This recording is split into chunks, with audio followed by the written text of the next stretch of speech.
ভক্তি সহযোগে সবাই গণেশ পূজা করেন, কিন্তু কি করলে গণেশ পূজার সর্বপুণ্য বিনষ্ট হয় বলছি তা মন দিয়ে শুনুন।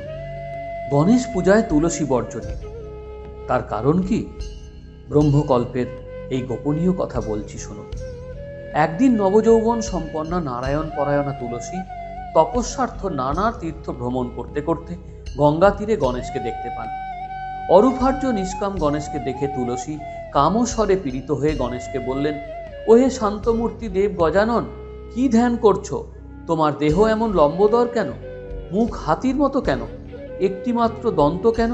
এখন ধ্যান পরিত্যাগ করো, সন্ধ্যাকাল উপস্থিত হয়েছে। কামবাণে অন্তরে নিপীড়িতা দেবী তুলসী গণেশের মাথায় জল ছিটিয়ে দেন। গণেশ তখন গভীর কৃষ্ণ ধ্যানে মগ্ন। তুলসী তর্জনী দিয়ে গণেশকে আঘাত করেন। গণেশের ধ্যান ভঙ্গ হয়। ধ্যানোচ্যুত জিতেন্দ্রীয় নবযৌবন সম্পন্না কামার্তা সহাস্য বদনা রমণীকে বললেন, হে মাতো, তুমি কে? কার কন্যা? কেন তুমি আমার ধ্যান ভঙ্গ করলে?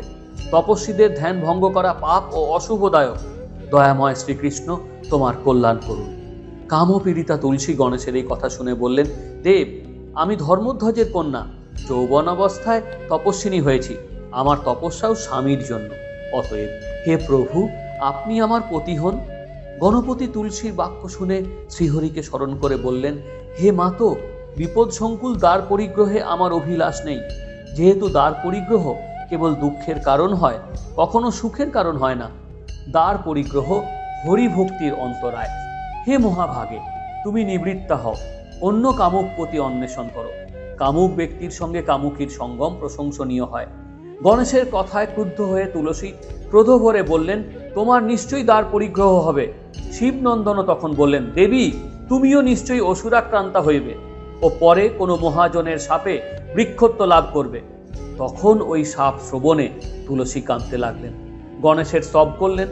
গণেশ প্রসন্ন হয়ে বললেন, হে মনোরমে, তুমি সকল পুষ্পের প্রধানা হবে। তুমি অংশাংশে নারায়ণের প্রেয়সী হবে। তুমি সকল দেবতার, বিশেষত শ্রীকৃষ্ণের প্রিয়া স্বয়ংপুতা বলে মানবগণের মুক্তিদায়িনী হবে।